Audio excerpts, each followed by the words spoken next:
Morëm shembullin e fjalës dark, kam parë një video tjetër e foljes laj.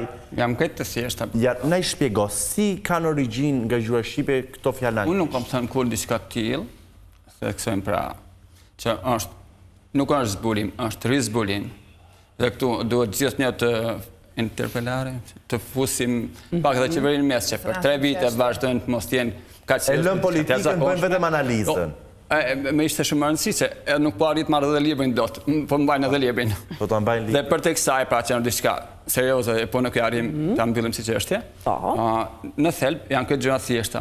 Ne flasim për hieroglifik, nuk po flasim që vin nga Shqipja apo jo, por mund të themi saktësisht që sikur mos kisha ditur shqip, do të kisha kuptuar kur këtë gjë.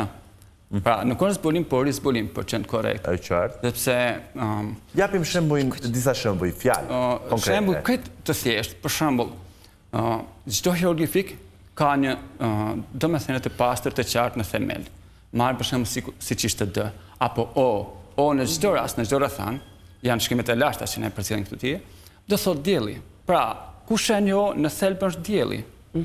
Ku është R, do thot lind, bie. Pra, në qoftë se është O, është dielli. R, bie, or, do thot dritë. Ne nuk e kuptojmë, por në qoftë se ndrojmë O në A është drita në vetë. Dhe bëhet ar, përsëri dritë. Pra, në qoftë se po përdor fjalën or, për qenë saktë po thua drita diellit. Kur thua ar, thjesht po bën drita. Në fakt fjala italiane a priori, që dikush të shumë genius, thot a priori.